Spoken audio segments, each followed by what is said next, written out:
Greetings, fellow scribes! Welcome back to the archive. This week, I conclude my series on Star Wars games by talking about the first edition of X-Wing released by Fantasy Flight Games. X-Wing is a fighter scale engagement, as in it's fighters at this level, one-on-one dogfighting each other in space. They would eventually release ships like Slave One, the Lambda Shuttle, the Millennium Falcon, or the YT-1300, and similar transport-sized vessels. It was still things, though, that fighters could engage and have a chance of defeating in the swarm of fighters. Armada, another game released by Fantasy Flight, would be the game for capital ship combat. And I'm not going to be talking about that. This week, I am going to be talking about a brief sort of look and rundown on X-Wing. So sit back, relax, and enjoy. So the game, as I mentioned, focuses on ship-to-ship combat, fighter-to-fighter scale combat. Now, every fighter is the same if it's the same type. So that means it doesn't matter if the X-Wing is piloted by a rookie pilot or is piloted by Wedge Antilles. It's going to have the exact same dial. It's going to have the exact same characteristics of 3 attack, 2 evasion, 3 hull, 2 shields. It doesn't matter how elite the TIE Fighter pilot. All the TIE Fighters are going to have 2 attack, 3 evasion, 3 hull, 0 shields. And it doesn't matter, they're all going to have the same maneuver dial. All X-Wings are capable of the same maneuvers. All TIE Fighters are capable of the same maneuvers. And the turn sequence actually starts with choosing a maneuver. And how choosing maneuver works is you would dial on here. There are maneuvers that are green. They reduce stress tokens. When you have a stress token on your ship, you can't do any red maneuvers. Red maneuvers are the ones that put stress tokens on your ship. Green maneuvers remove stress tokens. And then, of course, there are the white maneuvers, which are just the standard maneuvers of a ship. What's interesting is some fighters don't have very many maneuvers. Some have a lot that they can do. For instance, the X-Wing, its only red maneuver is what's called a Kurgan turn. Basically, you could, instead of going straight ahead, it goes like this and then flips around. Other aerospace related games would call it an Immelman or a split S. And that is something you would do. You pick your maneuvers, you put your dial face down on the table next to the fighter.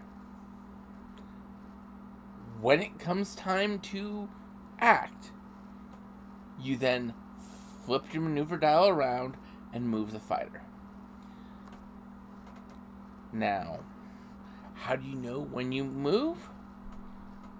Well, unlike other games, X-Wing is not a I act, then you act. I do all my actions, then you do all your actions. No. X-Wing operates like this. You move in order of lowest pilot to highest.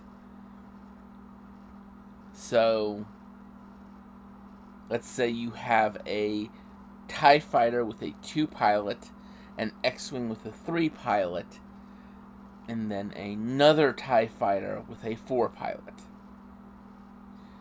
The TIE with the 2 is going to move first. Then the X-Wing will move, then the TIE with the 4. Then you attack. And attack, it goes in order of highest pilot to lowest. So the TIE with the 4 goes first, then the X-Wing, then the TIE with the 2.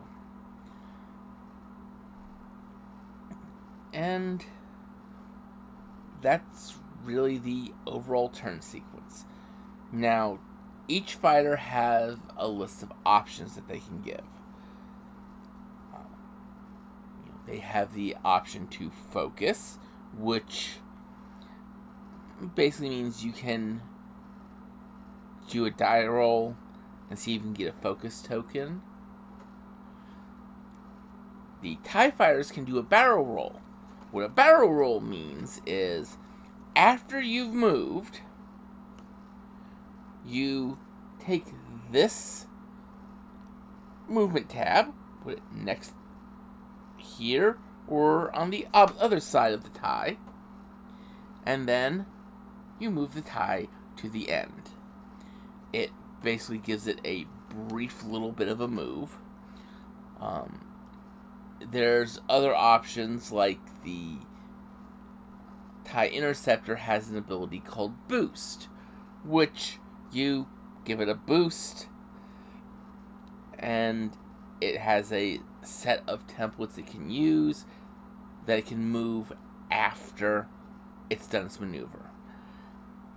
Boosts and barrel rolls are greatly useful for moving yourself out of engagement or into engagement, because you can only shoot within a narrow arc in front of you. Now, for determining range, you have this measuring stick. And you'll note that it's broken into 3 categories. The range 3 is the longest. Anything at that end gets an extra evasion die. 2 has no modifier. 1, the fighter shooting gets an extra attack die. And what happens is, when you roll, there's a number of icons on the die, because this is not using numbered dice. And if your ship has the ability evade, then a focus token can be turned into an evasion. If your fighter is attacking and your fighter has focus, then it can turn a focus token into a hit. But those are really sort of the major little things involved there.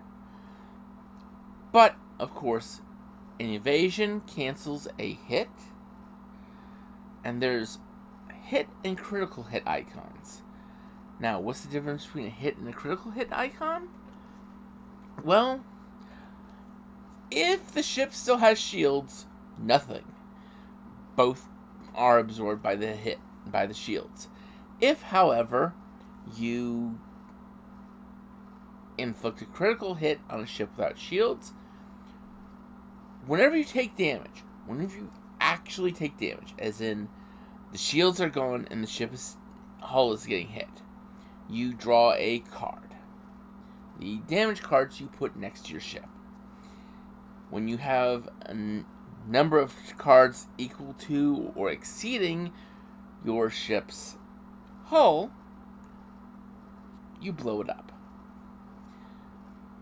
Now, when you take a hit, just a normal hit, you lay the card face down. If, however, you take a critical hit, you lay the card face up, and it has an effect. Like the one I have here is damaged engine, and it's treat all turn maneuvers as red maneuvers, meaning you've made it harder for the ship to turn. And, another great one is direct hit. This card counts as 2 damage against your hull. And that's a critical hit result. That's pretty much the overlay. You achieve victory by, in most cases, destroying all your opposing ships. And that is it. This will be my last overview video for the year. I will return in January, first Thursday in January, talking about Aeon and Trinity and the Trinity Continuum. So until then, I'd like you all to remember to have fun and keep gaming.